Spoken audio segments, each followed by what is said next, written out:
bonsoir, tout dépend à quelle heure vous écoutez ce podcast de l'ODJ Média. Notre chroniqueur de l'ODJ, Ahmed Nagy, partage son avis et ses réflexions dans un article qu'il a intitulé « Implosion du sous-marin Titan, un fait divers grossi en temps de crise ».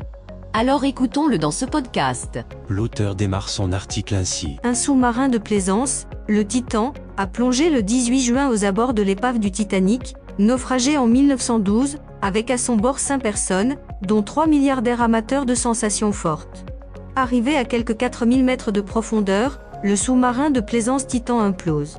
Le 22 juin, les gardes-côtes américains, partant du fait que même s'il n'avait pas implosé, le Titan ne disposait d'une autonomie en oxygène que de 4 jours, ont déclaré les passagers décédés, paix à leurs âmes. L'auteur poursuit son article ainsi. Les médias occidentaux voyeuristes en ont fait un sujet d'information, qui fait plus appel à l'émotion qu'à la raison.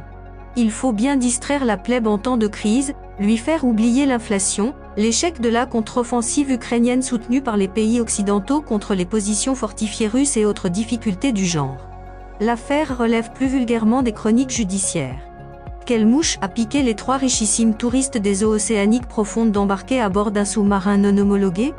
Plutôt que de chercher à revêtir un acte de négligence criminelle, de la part du propriétaire du sous-marin de plaisance, et suicidaire, de la part de ses riches clients, d'une dimension quasi eschatologique, il aurait été plus pertinent de s'en tenir au simple fait.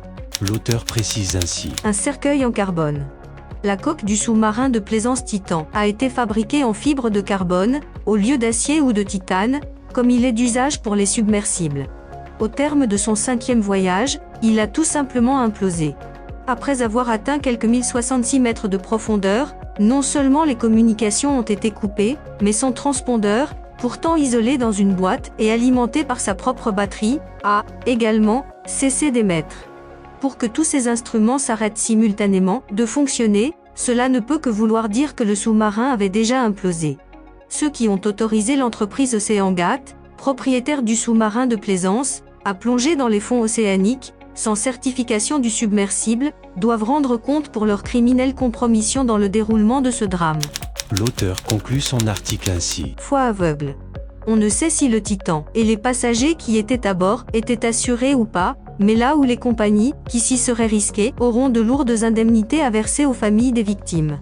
Les médias ont bien d'autres sujets à couvrir, qui portent sur le vécu quotidien difficile de milliards d'êtres humains, que d'enfler un simple fait divers, même si parmi les victimes, il y a 3 milliardaires. Quant à la foi aveugle en des technologies encore au stade expérimental, elle n'est que le reflet d'une médiocrité intellectuelle devenue la norme.